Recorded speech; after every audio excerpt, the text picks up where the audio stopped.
What's up, YouTube? This is the Brooklyn Bounce channel.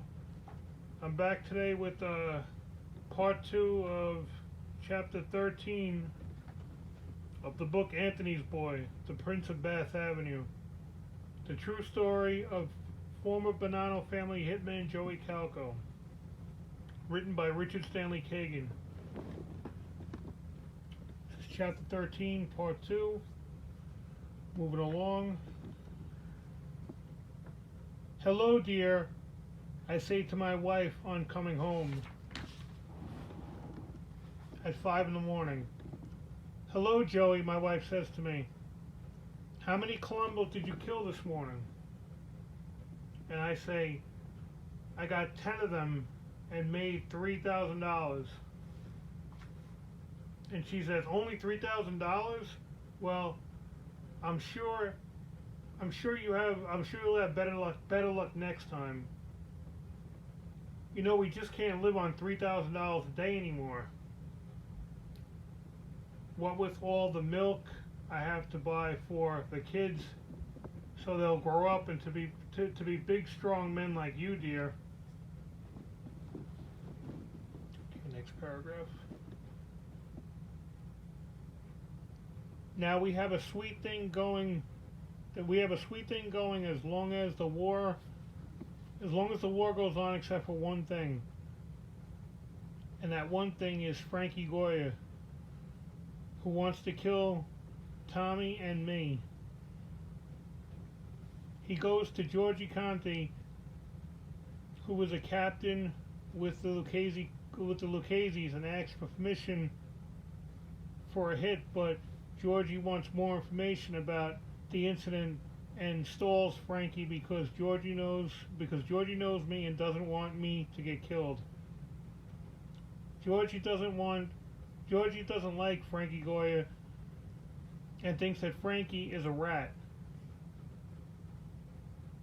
A rat is one who is cooperating with the FBI, and Frankie is cooperating. Georgie calls me and Tommy to his house to let us know that Frankie is trying to do us. Since Georgie is not agreeing with Frankie Goya, he goes over Georgie's head to see the boss of the Lucchese family, complaining that Georgie is not letting him set up a hit on us. But Georgie is not going for it, and tells the boss that he didn't know if but Georgie is not going for it, and he tells the boss that he did not know if we were hiding out, and that nobody has seen us around for a long time. Okay, so he's covering for them.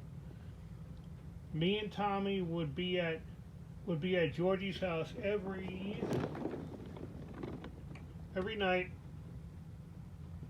and we didn't give a fuck about Goya. To us, Goya was a rat punk, and if we saw him, we would fuck him up good. One time we saw him on Bath Avenue, and he was driving by real slow. When I saw him and he saw me, he stopped. He stepped on the gas. He stepped on the gas real fast and took off like a rat who just stole some cheese. And had his mouth full of it. What a fezzo finoico. And he is a good fellow, punk. 2 weeks later, Goya was arrested by the FBI and would cooperate against the mob. So now Goya is gone, and we don't have a problem about the Neo Nostro hit. But eventually the FBI will come a knocking.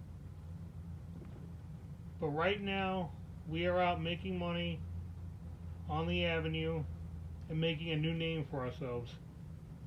Everybody knows who the Bath Avenue boys are now.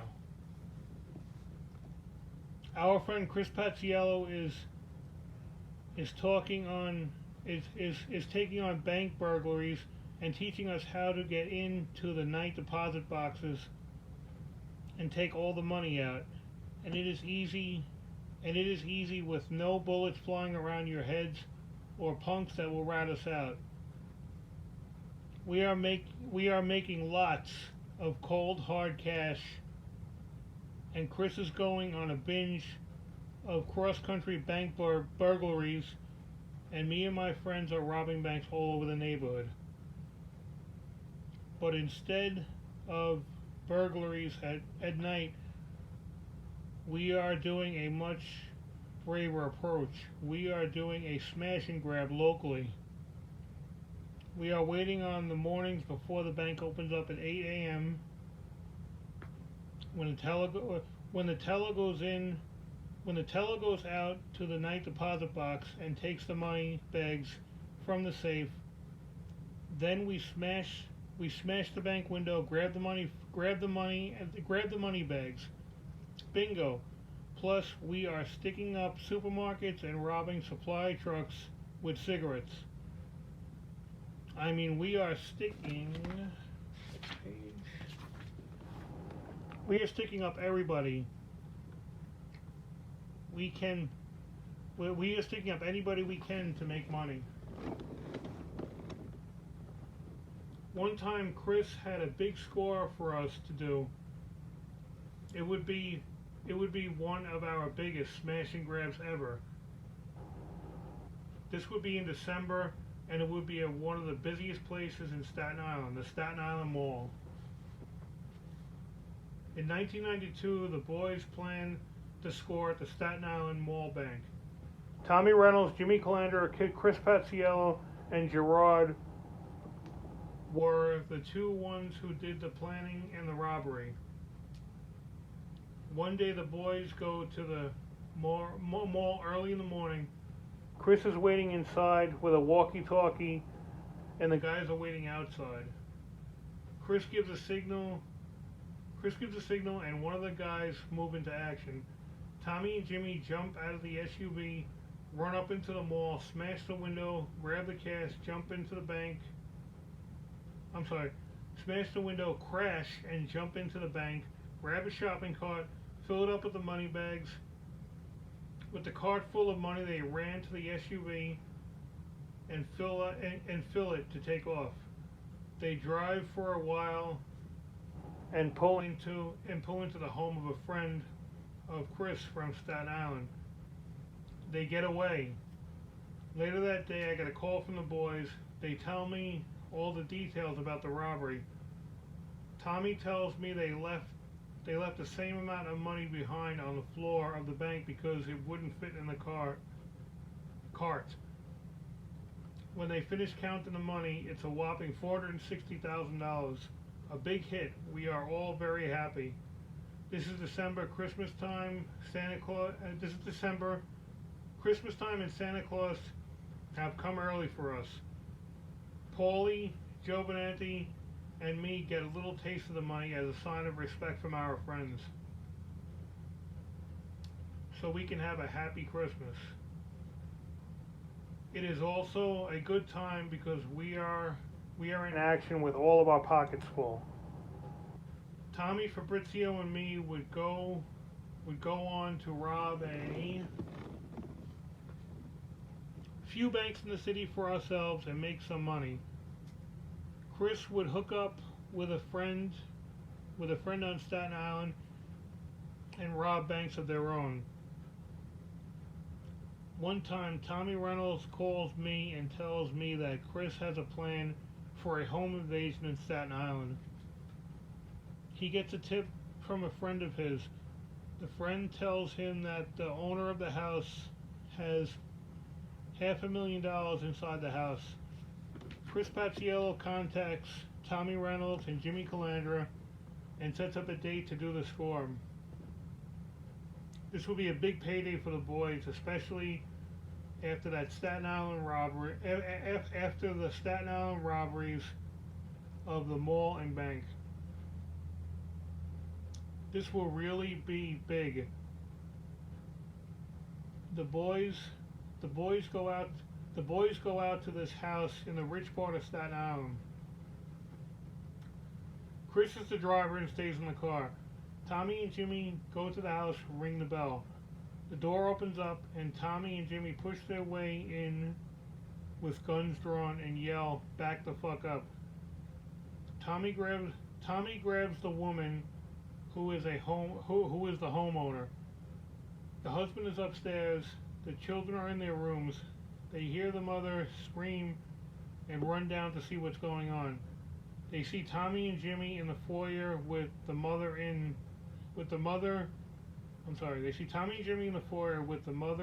Tommy's grip. With the mother in Tommy's grip of a 45 caliber to her head. Now, Tommy is a good kid. Tommy is a good kid, but don't really know a lot about guns. So Tommy is holding this woman by the neck. The gun goes off. The woman goes flying in the air and hits the ground, dead. Tommy and Jimmy panic and they run out of the house, jump into the car, and tell Chris to go. Everybody is in a panic. Chris is asking them what happened, and Tommy tells them that. Chris is asking them what happened, and Tommy tells them that he just killed a woman and inside the house. Chris gets scared and asks Tommy why they killed the lady. He's in a panic. Tommy pulls the gun